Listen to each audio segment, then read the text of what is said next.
ఓం అస్మద్గురుభ్యో నమః. శ్రీమతే రామానుజాయ నమః. అడియేన్ రామానుజాస భగవద్భాగవతోత్తములందరికీ దాసుడు ప్రణామాలు సమర్పిస్తున్నాడు. ఈవేళ నృసింహ జయంతి. ఈ సందర్భంగా నృసింహ అవతారం యొక్క విశిష్టతను తెలుసుకునే ప్రయత్నం కొంత చేద్దాం. జై శ్రీమన్నారాయణ. ఉగ్రం వీరం మహావిష్ణుం జ్వలంతం సర్వతోముఖం నృసింహం భీషణం భద్రం మృత్యోర్మృత్యుర్నమామ్యహం. వృషభే స్వాతి నక్షత్రే చతుర్దశ్యాం శుభే దినే సంధ్యాకాలేన సంయుక్తే స్తంభోద్భూతో నృకేసరీ. స్వామి నృసింహ అవతారం ఈరోజు ఆవిర్భవించినటువంటి దినం. వృషభ మాసం అనగా సౌరమానం ప్రకారం సూర్యుడు వృషభ రాశిలో సంచరించేటువంటి వృషభ మాసంలో స్వాతి నక్షత్రయుక్తంగా ఉన్నటువంటి చతుర్దశి నాడు స్వామి అటు పగలు కాక ఇటు రాత్రి కాక మధ్యలో ఉన్నటువంటి సంధి సమయంలో స్తంభము నుంచి ఉద్భవించినటువంటి దినం స్వామి. అంతే కదా, స్వామి స్తంభోద్భూతో నృకేసరి.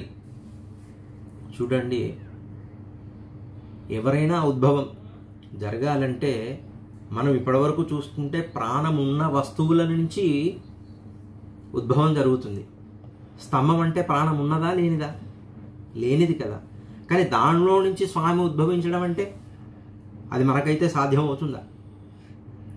అంటే ఈ అవతారము స్వామి యొక్క సర్వ అంతర్యామిత్వం, సర్వతంత్ర స్వతంత్రతను నిరూపించేటువంటి అవతారం. దాన్నే మనం ఇంగ్లీష్లో omniscient, omnipresent, omni potent అంటాం. అంటే ఆయన సంకల్పం, ఆయన ఎప్పుడు కావాలంటే అప్పుడు, ఆయన ఎక్కడ కావాలంటే అక్కడ, ఆయన ఏ సమయంలో కావాలంటే ఆ సమయంలో ఆయన ఉద్భవించగలిగేటటువంటి శక్తి. చూడండి, మనమైతే ప్రాణమున్న వస్తువుల నుంచి, కానీ ఆయన చూడండి ఒక ప్రాణం లేని స్తంభం నుంచి ఉద్భవించాడు. అందుకనే మనకు మన శ్రీ వైష్ణవులకు పరమ ఉద్ధారకమైనటువంటి మంత్రం అష్టాక్షరి మంత్రం ఓం నమో నారాయణాయ కదా. దాంట్లో నారాయణ అనే పదానికి అర్థం ఏంటంటే నరానాం అయనంచ, నారములు సమస్తములైనటువంటి ప్రాణం ఉన్నటువంటి జాతి, ప్రాణము లేనటువంటి జాతి.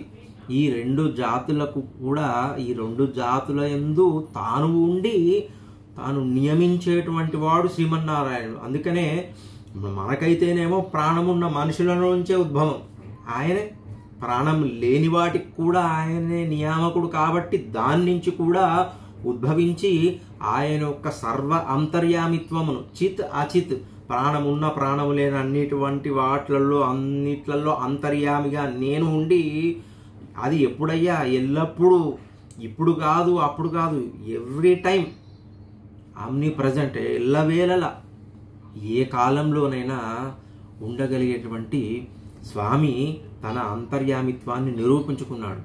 అంతే కదండి, మనకు స్వామి యొక్క మనకు ఈ అవతారానికి సంబంధించిన చరిత్ర మనకు తెలుసు. ప్రహ్లాదుని హిరణ్యకశిపుడు అడుగుతాడు, ఎక్కడున్నాడయ్యా? నీలో ఉన్నాడా అంటే, తండ్రి నీలో ఉన్నాడు. నాలో ఉన్నాడా? నాలో ఉన్నాడండి. మరి దీంట్లో ఉన్నాడా? చెట్టులో ఉన్నాడా? పుట్టలో ఉన్నాడా? అయ్యా, ఇందు గలడు అందు లేడని సందేహము లేదు, చక్రి సర్వోపగతుండు అని చెప్పాడు కదండి. అయితే ఈ స్తంభాన్ని పలగొడితే వస్తాడా? డెఫినెట్గా అండి. He is everywhere, any time. మీరు ఎప్పుడు కావాలంటే అప్పుడు యూ కెన్ టెస్ట్. వెంటనే పలగొట్టగానే స్తంభోద్భూతో నృకేసరి. అంటే స్వామి సర్వాంతర్యామిత్వాన్ని, స్వామి యొక్క భక్త సౌలభ్యం ఎంత సులభం అండి. ఇప్పుడు మనకి ఇక్కడ కావాలంటే కనబడతాడు, ఉన్నాడు. దీంట్లో లేడా? నాలో లేడా? ఈ గాలిలో లేడా? ఉన్నాడు. అంత సులభుడు అండి. అంత సులభంగా ఉండి భక్త సౌలభ్యాన్ని వెంటనే హిరణ్యకశ్యపుడు అడగడం ఏంటి, ప్రహ్లాదుడు ప్రార్థించడం ఏంటి, స్వామి స్తంభంలో నుంచి ఉద్భవించడం ఏంటి?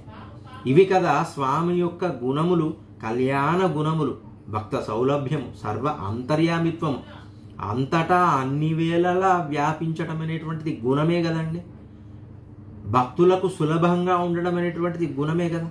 మరి స్వామిని నిర్గుణుడు అని అనడంలో ఉద్దేశం, నిర్గుణత్వం అంటే మనలాంటి స్వార్థము అనేటువంటి కొన్ని కామక్రోధాలు కలిగినటువంటి గుణాలు కలిగినటువంటి మనలాంటి దుర్గుణాలు ఉన్నవాడు కాదయా పరమాత్మ. పరిపూర్ణమైనటువంటి కళ్యాణ సుగుణములు కలిగినటువంటి ఆయన అని చెప్పి స్వామి యొక్క గుణాన్ని, స్వామి యొక్క సర్వ అంతర్యామిత్వాన్ని, omniscient, omnipresent, omnipotent అనే 3 లక్షణాలని కూడా చెప్పేటువంటిది మనకు నృసింహ అవతారం. చూడండి, ఈ అవతారం ముందుగా స్వామి ఉద్భవించడానికి పూర్వరంగం మనకంతా తెలుసు. దితికి సంబంధించినటువంటి పుత్రులు దైత్యులు అనగా రాక్షసులు. రాక్షసులు అంటే ఏంటండి? ఏదో కిరీటం పెట్టుకొని గద పెట్టుకొని ఇంత పెద్ద శరీరాలుండి వాడికి 4 పెద్ద ఎర్రటి కళ్ళుండి కూరలు ఉన్నటువంటి ఏదో ఫిజికల్ అపియరెన్స్ అనే కాదండి. రాక్షసత్వము అంటే స్వార్థము, నేను నాది నాకే సంబంధించినటువంటిది గుణాలు కలిగినటువంటి వారు రాక్షసులు. ఆ కేటగిరీకి సంబంధించినటువంటి వారే దితి పుత్రులైనటువంటి దైత్యులు. దీంట్లో ఈ అవతారానికి ముందు వరాహావతారం స్వామి ఎత్తి హిరణ్యాక్షుణ్ణి సంహరించిన తర్వాత వాని యొక్క సోదరుడైనటువంటి హిరణ్యకశ్యపుడు, ఆహా విష్ణువు తన అన్నగారిని సంహరించాడని చెప్పి ఎలాగైనా ఆ విష్ణువును పట్టుకొని వీడేదో సంహరించాలి, వీడేదో నాశనం చేయాలి. అదే కాదు, ఆ విష్ణువు అంటే అందరూ ఏదో భయపడుతున్నారు, నేను ఆయనను సంహరించి ఆయన కన్నా గొప్పవాన్నయ్యి దీన్నంతా ఈ ప్రపంచాన్నంతా నేను నియమించాలి, నేనే బాగుండాలి, నేనొక్కడనే బాగుండాలి, నా కులమే బాగుండాలి అనేటువంటి స్వార్థపూరిత గుణాలు కలిగి ఉండడమే రాక్షసత్వం. అయితే ఆ రాక్షసత్వం స్వార్థపూరితమైనది కదండి. ఆ రకంగా హిరణ్యకశ్యపుడు బ్రహ్మను గూర్చి తపస్సు చేస్తాడు. తపస్సు చేసి చూడండి, ఇప్పుడు మనం ఏదైనా పని చేద్దాం అనుకుంటుంటే మనం ఏదైనా చేస్తే ముందు ఎయిమ్ అని రాస్తాం. For this procedure I'm going to do this procedure aim. ఏంటంటే నాకు ఇది జరగాలి కాబట్టి దానికి ఏమేం చేయాలి అనేటువంటి ప్రొసీజర్ రాసుకుంటాం. వీడి ఉద్దేశం, వీడు ఏమేంటి,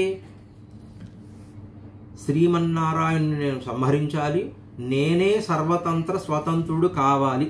అలా జరుగుతుందండి. శ్రీమన్నారాయణుడు అంటే సర్వతంత్ర స్వతంత్రుడైనా కూడా ఆయన కళ్యాణ గుణములు కలిగినటువంటి వాడు, వీడేమో స్వార్థ గుణం కలిగినటువంటి వాడు కదా. వీడేం పెట్టుకొని వీడు ఎవరినండి ప్రార్థించేది? బ్రహ్మగారిని. బ్రహ్మగారి కోసం తపస్సు చేశారు. తపస్సు చేసినప్పుడు బ్రహ్మగారు ప్రత్యక్షమయ్యారు. ప్రత్యక్షమైన తర్వాత అప్పుడు వీడన్ని కోరికలు ముందర పెట్టాడు. స్వార్థమైన కోరికలు కదండి. అయ్యా, ప్రపంచంలో అందరికన్నా శక్తివంతుణ్ణి నేనే కావాలి.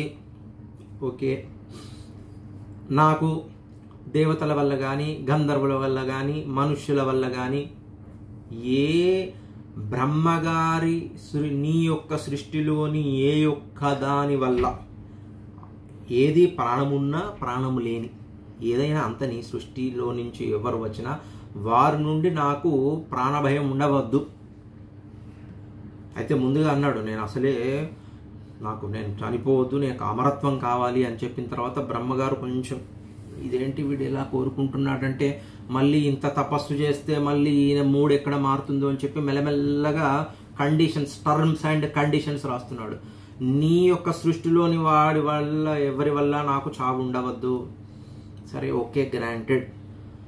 ఏ సమయంలోనూ పొద్దున కానీ మధ్యాహ్నం కానీ ఎప్పుడు కానీ ఎల్లవేళలా నాకు ప్రమాదం ఉండవద్దు. Okay, granted. ఆకాశంలో కానీ, భూమి మీద కానీ, నీటిలో కానీ, ఎక్కడ కానీ, ఇంట్లో కానీ, బయట కానీ నాకెక్కడ ప్రమాదం ఉండవద్దు, నాకు మృత్యుభయం రావద్దు. అంటే వీడికి తెలుసు, వేడికి లోపల తెలుసు, నేను ఎంత జరగాలనుకున్నా నాది స్వార్థపూరితమైనటువంటి బుద్ధి, చదువుకున్నవాడు కదా అని చెప్పి మళ్ళీ ఎక్కడెక్కడి నుంచి ప్రమాదాలు వస్తాయో అందుకని అన్ని టర్మ్స్ అండ్ కండిషన్స్ చెప్పేస్తే మనం ఫుల్ ఫ్లెడ్జ్డ్గా ఆయనకి కండిషన్స్ చెప్పేస్తే నాకు ఎటు నుంచి ప్రమాదం రాదని అతను అనుకుంటున్నాడు.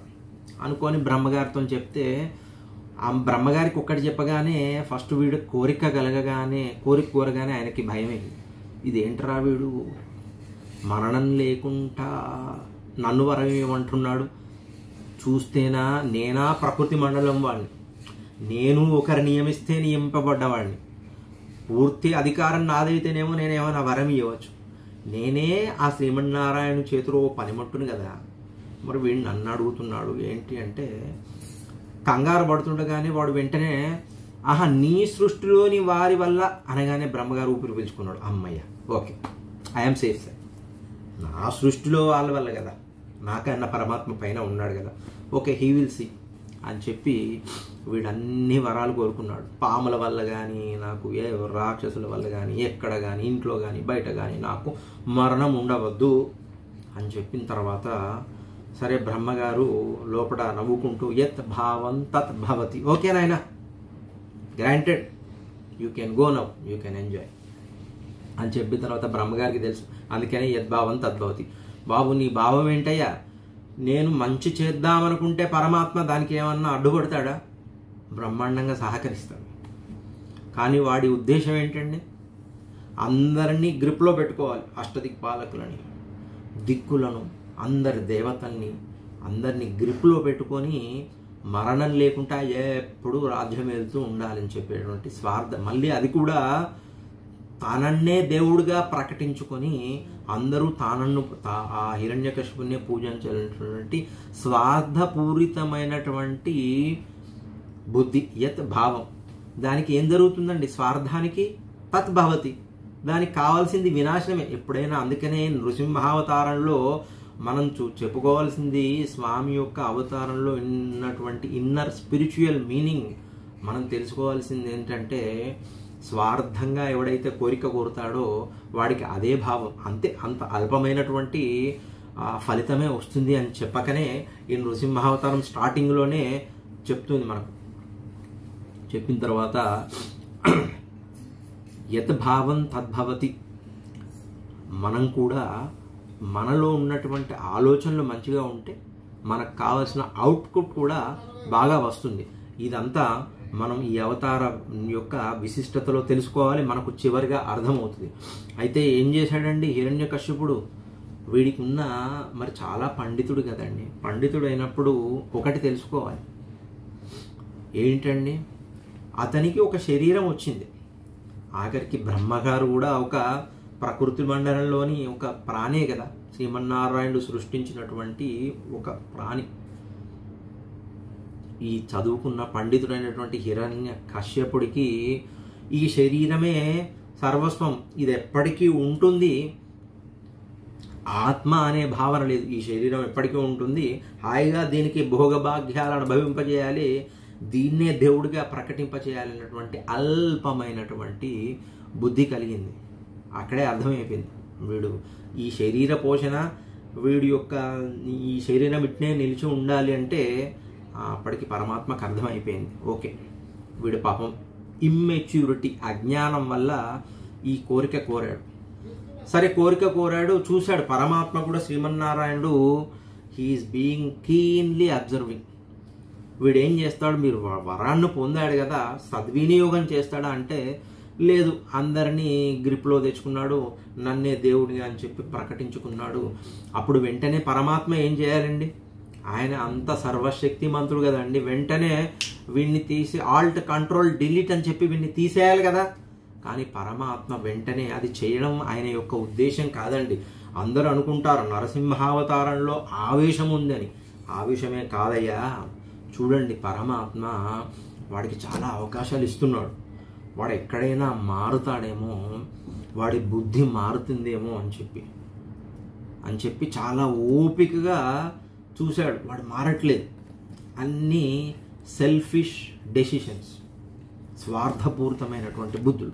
తన జాతి మాత్రమే బాగుండాలి, దేవతలందరినీ మంచి గుణము కలిగినటువంటి వారిని హింసించాలి. ఎవరైతే తన మాట వినటం లేదో, తన మాటే శాసనం, తన మాట ఎవరైతే వినటం లేదో వారిని శారీరకంగా హింసించాలి. ఇప్పుడు మన దాంట్లో కూడా లేదా అండి రాక్షసులు? మనం చెప్పిన మాట నెగ్గకుంటే వారిని శారీరకంగా కాకుండా నాలుకతోనైనా మానసికంగానైనా మనం వాళ్ళని హింసిస్తుంటాం.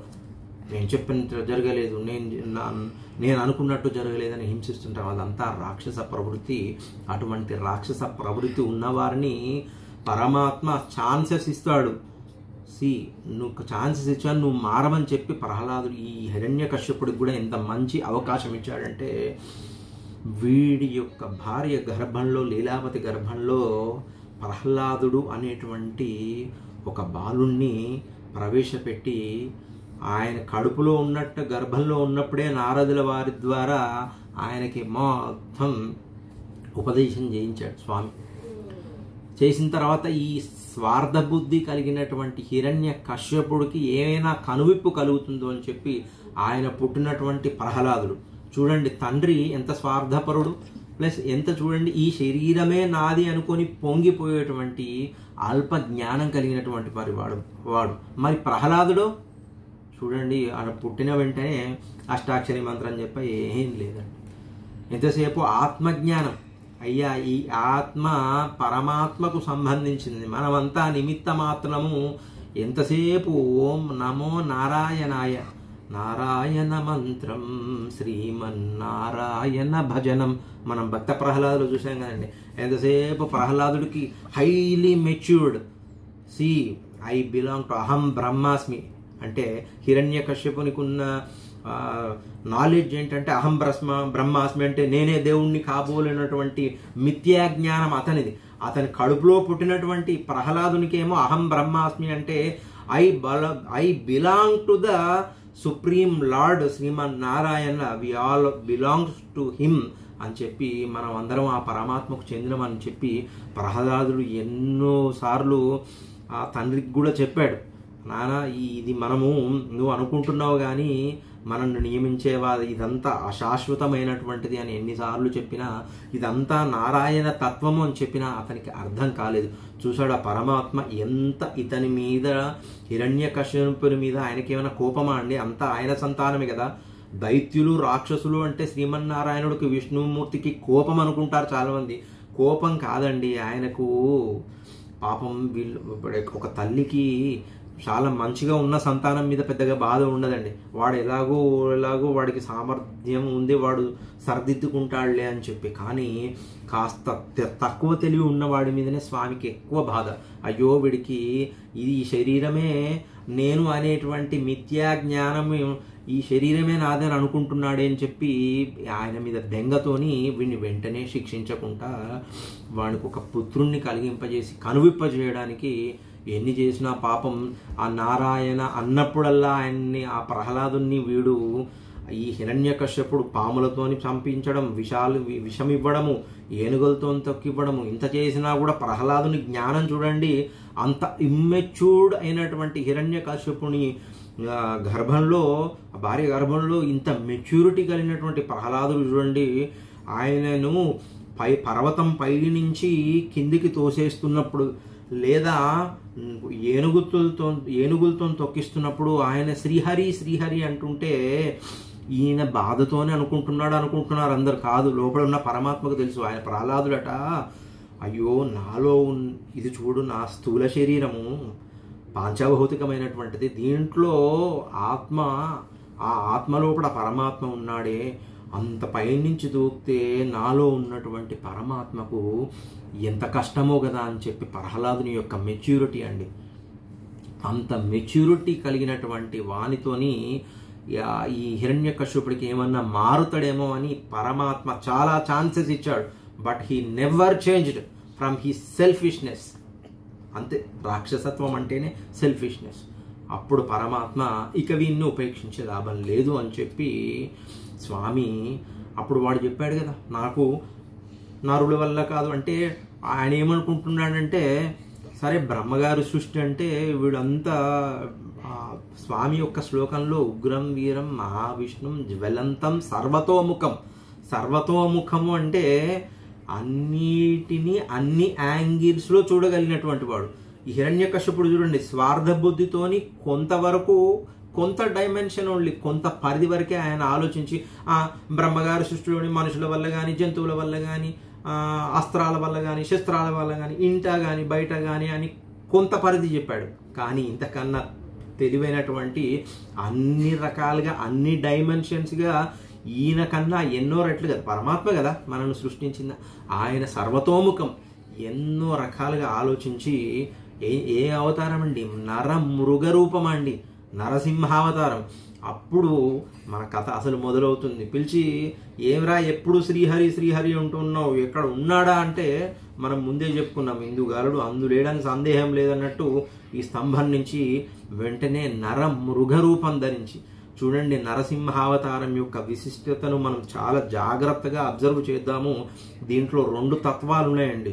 అంటే అందరూ ఎంతసేపు శిరస్సేమో సింహంది, మృగంది, శరీరం నరుడిది, మనుష్యుంది అని చెప్పి 2 రకాలుగా.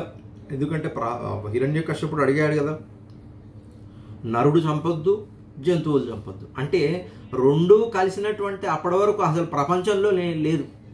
చూడండి వీడి పరిధి ఇంతే. కానీ పరమాత్మ నువ్వు ఇట్లా కోరుకున్నావు బిడ్డ, అయితే మనిషి చంపడు, మృగం చంపదు, ఇది కలిసి ఉంటాయని నీ ఊహకు కూడా అందదు. చూడు నేను ఆ రకంగా స్వామి చెప్పడము. ఇంతకుముందుకు మనం ఆవిర్భావం అప్పుడు స్తంభోద్భూతం అంటే అచేతనమైనటువంటి ప్రాణం లేనటువంటి దాంట్లో నుంచే కాదయ్యా, ప్రాణం ఉన్న వాటిల్లో కూడా మనుష్య జంతువులలో, మనుష్య జాతిలో నేనే, జంతు జాతుల్లో కూడా అంతటా నేనే ఉన్నా. కాబట్టి ఒకటి ఆ స్వరూపాన్ని, ఒకటి ఈ స్వరూపాన్ని 2 తీసుకొని బయలుదేరాడు.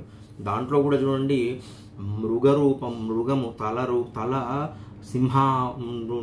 సింహం రూపంలో ఉంది. అంటే సింహం యొక్క తలని స్వామి స్వీకరించడంలో అర్థం ఏంటంటే సింహం చాలా పరాక్రమవంతమైనటువంటిదండి, చాలా పరాక్రమము, అది భయం లేనటువంటిది. అడవికి రాజు కదండి, మృగరాజు అంటారు కదా. మరి సింహం యొక్క క్వాలిటీస్ ఏంటండి, అది సింహము ఎప్పుడో గుహల్లో పడుకుంటుందండి. ఎప్పుడైతే ఆకలి పుడితే కానీ తన శరీర పోషణ నిమిత్తం మాత్రమే పోయి ఒక జీవిని, మృగ యొక్క ధర్మం కాబట్టి ఒక జీవిని సంహరించి దానికి కావలసినంత కొంత గుజ్జును మాత్రమే, ఒక ఏనుగు అంత పెద్ద 1000 టన్నుల ఏనుగును సంహరించిన ఏనుగును మొత్తం కూర్చొని సింహం ఒక 20 రోజులు డిన్నర్ చేసుకుంటూ కూర్చుంటుందా? Will she enjoy like that? Not like that. ఆ ఏనుగు అప్పటి వరకు ఆకలి ఎంత ఉందో ఆ ఏనుగులోని రక్తమో ఎంతో కొంచెం గుజ్జు తీసుకొని తనకు కావాల్సినంత మాత్రమే తీసుకొని మిగిలినది వదిలేస్తుంది. మిగిలిన జంతు జాతులన్నీ బ్రతకాలి కదా, మరి రాజు కదా, తాను కావాల్సింది తను స్వీకరించి మిగిలిన జంతుజాలం అంతా దీన్ని స్వీకరించేటట్టు వదిలేసి వెళ్ళిపోతుంది. అంతా నాదే అని అనుకోదు. చూడండి రాజు యొక్క లక్షణం, సింహం యొక్క లక్షణం అంతా నాది అని అనుకోదు, అంతా మనది అని అనుకుంటుంది. ఆ రకంగా కావాల్సింది తీసుకొని పరాక్రమం సింహం, తర్వాత బుద్ధి, కాబట్టి ఉగ్రం, ఎంత కోపం, ఉగ్రం, వీరం, వీరత్వం, మహావిష్ణుం జ్వలంతం. ఆ వేటాడేటప్పుడు కళ్ళల్లో నిప్పులు చెరుగుతాయటండి, అంటే అంత పరాక్రమం ఉండాలి. మనం కూడా ఎదురైనా చెడుని ఎదిరించేటప్పుడు, మనలో ఉన్నటువంటి చెడు గుణాలను మనము దర్శించినప్పుడు అంతే ఉపేక్షించకుండా వాటిని, మనలో ఉన్నటువంటి చెడు లక్షణాలని సింహం ఏ విధంగానైతే సంహరిస్తుందో మనం కూడా మనలో ఉన్నటువంటి ఆ శత్రువులను, అరిషడ్ వర్గాలను సంహరించాలి. నేను నాదే అనేటువంటి స్వార్థాన్ని సంహరించాలి అని చెప్పేటువంటిది సింబాలిక్గా సింహం చూపించారండి. అదే కాకుండా మనిషి చూడండి, మనిషికి చాలా ఓపిక అనేటువంటిది చాలా అవసరం అండి. క్షమాగుణం అంత చూడండి. వాడు అసలు యుద్ధం తపస్సు చేసిందే తప్పు. హిరణ్యాక్షుడు భూమిని దొంగలించుకొని పోతే స్వామి వరాహ రూపావతారంలో ఎత్తి వాని అన్నను సంహరించిండు. వాడు చేసింది తప్పే కదా, చేసింది తప్పు అనేటువంటి జ్ఞానం ఇతనికి ఉండాలి కదా. We should accept. మనం తప్పు చేసినప్పుడు తప్పు అని యాక్సెప్ట్ చేయాలి కదా. చెయ్యకుండా మళ్ళీ ఆ తప్పు మీద ఎవరైతే శ్రీమన్నారాయణ మీదకే దండెత్తాలని చెప్పి వేరే ఇనిషియేషన్ తీసుకున్నాడు కదా, అది కూడా తప్పు కదా. కాబట్టి వీటన్నిటిని వెంటనే స్వామి దండించాడా?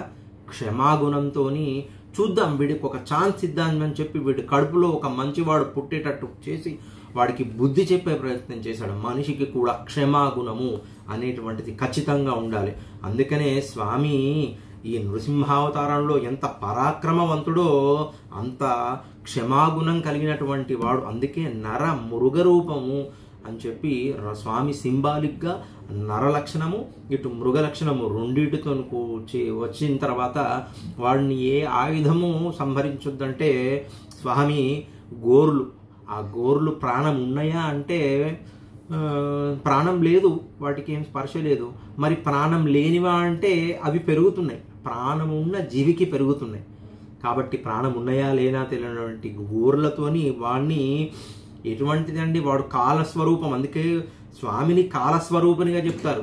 ఇటు మధ్యాహ్నం కానీ సాయంత్రం కానీ అటువంటి సంధ్య వీటి రెండింటి మధ్యలో ఉన్నటువంటి ఇంటర్మీడియట్ పీరియడ్, ఈ సంధ్యా సమయంలో ఇంట బయట కాకుండా వాకిలి మీద కూర్చొని, అంటే వాళ్ళు చెప్పిన టర్మ్స్ కండిషన్స్ అన్నిటినీ ఒక్కొక్కటి బ్రేక్ చేసుకుంటూ వెళ్ళి, చూడు నువ్వు చెప్పిన కండిషన్స్ అన్ని నీ ఆలోచన పరిధి ఇంతే, కానీ నిన్ను నియమించేటువంటి నా యొక్క ఆలోచన పరిధి వేరు సుమా.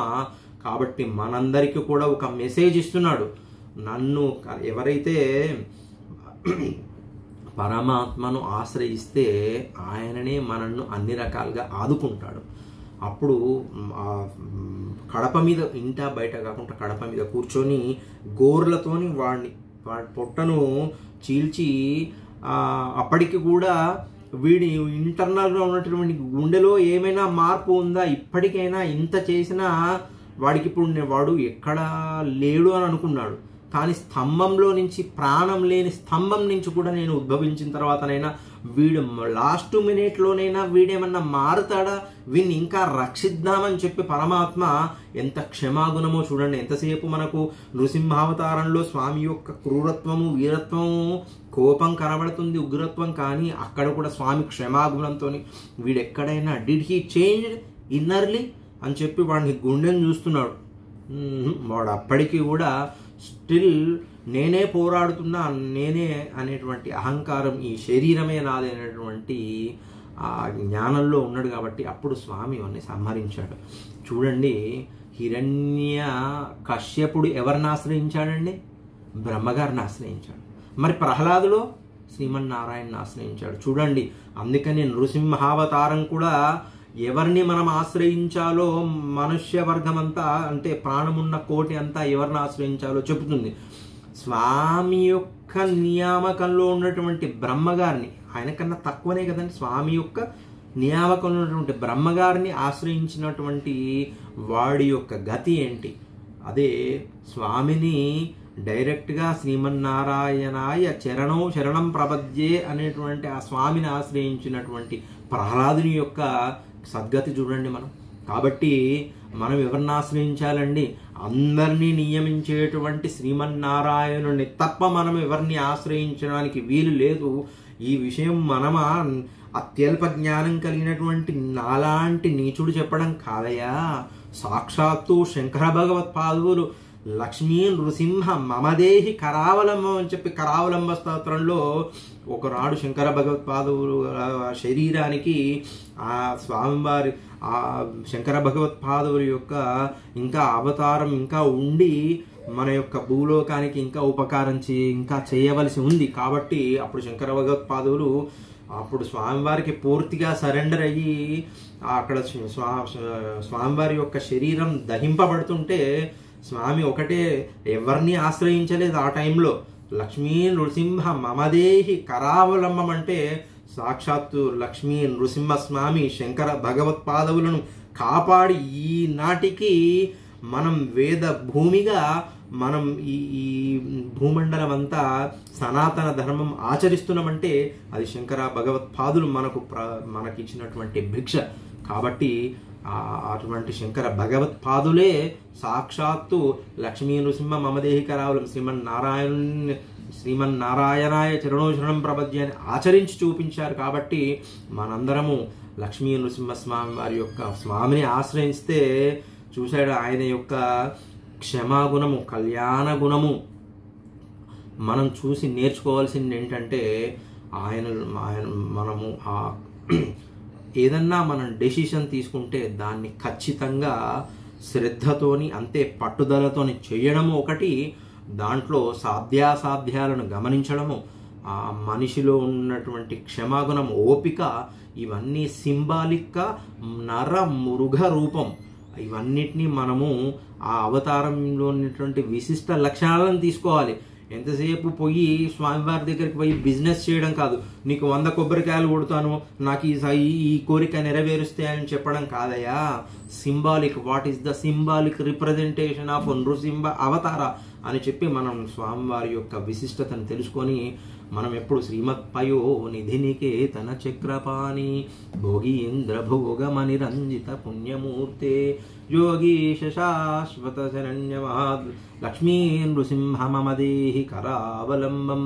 స్వామివారిని మనం ఎప్పుడూ ఆశ్రయించుకుంటూ తద్వారా ముందే చెప్పుకున్నాం, యద్భావం తద్భవతి. మనం పూర్తిగా స్వామికి సరెండర్ అయితే స్వామి మనకు కావాల్సినవన్నీ సమకూరుస్తాడండి. ఏ రకంగా ప్రహ్లాదుడు చూడండి, పెద్ద పెద్ద చావుల నుంచి గట్టెక్కాడా లేదా? ఏమన్నాడు ఆయన? ఏమన్నా కోరుకున్నాడా? ఆయన కొబ్బరికాయ కొట్టాడా స్వామికి? ఎప్పుడు ఏం చేయాలండి, శ్రీమన్నారాయణాయ శరణం ప్రపద్య అంటే చాలు. స్వామి ఆయన ఎక్కడి నుంచో పడిపోతుంటే, అధపాదాలోనికి పడిపోతుంటే కూడా పట్టుకున్నాడు కదా. ఇప్పటికీ మనం ప్రహ్లాదుని యొక్క సద్గతిని మనం ఇప్పటికీ గుర్తుకు చేసుకుంటున్నాం కదా, ఆయన్ని పూజించుకుంటున్నాం, ఆయన్ని స్మరించుకుంటున్నాం కదా. కాబట్టి మనం ప్రహ్లాదుల్లాగా స్వామిని ఆశ్రయిస్తే స్వామి మనల్ని ఎప్పుడూ తన యొక్క నిర్హేతుకమైనటువంటి క్షమాగుణంతో మనను స్వామి ఆశీర్వదిస్తూ ఉంటాడు. కాబట్టి మనందరం స్వామి యొక్క ఆశీర్వచనాన్ని, స్వామిని ప్రార్థన శ్లోకంతో ఈరోజు స్వామి జయంతి యొక్క శ్లోకాన్ని మరి ఒకసారి స్మరించుకొని ఇంతటితో దీన్ని ఆపేద్దాం.